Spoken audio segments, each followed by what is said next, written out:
just see how quickly, it's almost like you're watching somebody running macros, like how quickly he's able to analyze that print, decipher what the game plan is, and then jump into the software and start modeling using that game plan. Hey, what's up, everybody? Today we're going to take a look at a highlight from the October 21st matchup of JOOST running Ansys Spaceclaim versus Victor K running SolidWorks. This was a really cool match. This is going to be the first battle of these two titans, and I think you're really going to enjoy watching the two different styles of the two different CAD systems.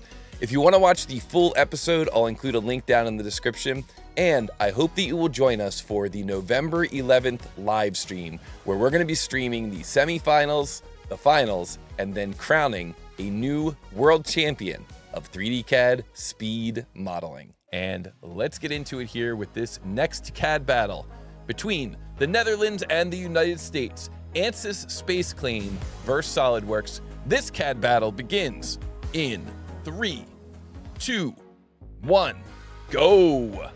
What is the mass of this part in XX.X pounds? This part is called shark arm, and it's called that because it looks like a shark to me. Yeah, this is a shark-looking part. Yeah, there's lots of interesting angles. You got an auxiliary view in there. Oh yeah, we're going for it with this one. Anytime there's an auxiliary view, you're in for some. Probably gonna need to put a new plane in somewhere or something like that. Some trickery is gonna have to happen with this thing. Yeah, we got some interesting magenta on this print. The magenta is letting you know that there's a hole that's coming in from the top, and that hole itself is not tangent, but then there's some other faces that are coming together that are tangent. So really trying to call out that, anything that's a little tricky on this part in that print. But wow, both of our runners just immediately jumped in and started modeling, and they both started with almost the exact same approach, which I always think is so interesting. Yeah. You took the, taking the two sides, now gluing them together, essentially, the multi-body approach. Back in the day, that was not allowed until, maybe, 15 years ago or so in most CAD systems. And it's pretty interesting with JOOST on the left. I've seen him do this many times with Ansys Spaceclaim, where it almost looks like he models the feature in the wrong location and then just kind of shifts it into place. And I've seen him do this, like I said, I've seen him do this many times, and we'll see if he does it this time as well. But it's a really interesting approach, and you can just see how quickly, it's almost like you're watching somebody running macros, like how quickly he's able to analyze that print, decipher what the game plan is, and then jump into the software and start modeling using that game plan. Very, very impressive. And, yeah, definitely. And Victor K on the right using SolidWorks certainly is no slouch. Certainly is also moving through this model pretty quickly, a lot more quickly than I could have modeled it, that's for sure. Yeah, they're both, there's a reason why I haven't thrown my hat in the ring. I mean, these people are very fast. Yes, I completely agree. And a lot of this geometry, even though it might look fairly simple, the print looks like it's fairly simple. It's, it's only a handful of dimensions.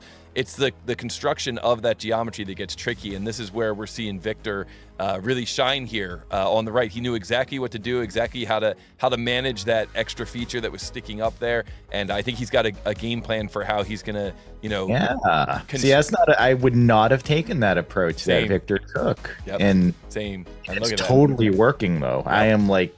I'm like kicking myself. Like, why wouldn't I have done it that way?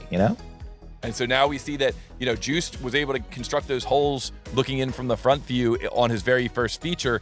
Victor's now going through and trying to construct those holes, and we're going to see, if that ends up costing him or if he's able to get those constructed in time and ultimately generate the geometry that he needs for this model. It's very, very, very close match here. Yeah, we got the power trim coming in here for... We like the power trim. I love the power trim.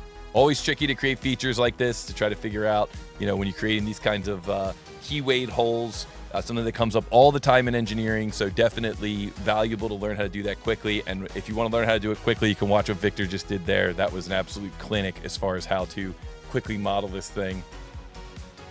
Yeah. Looks like Victor is going in, putting in a standard hole in the top here off that angled face. Yep. Looks like we're doing the same thing on JOOST's side here. Yep. We're putting in the whole geometry, so we're neck and neck right now.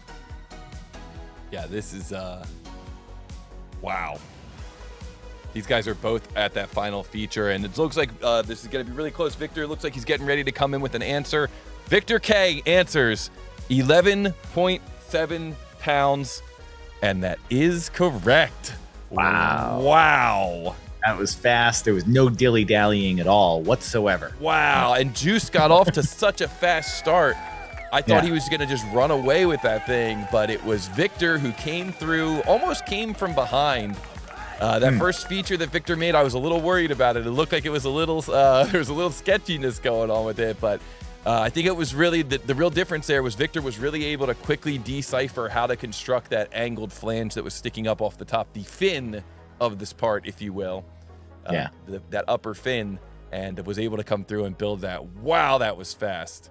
Yeah, and Joost came in and finished it off to just a few seconds behind. Yes. Right? So, very nicely done, Juice. Good game to both of our runners, and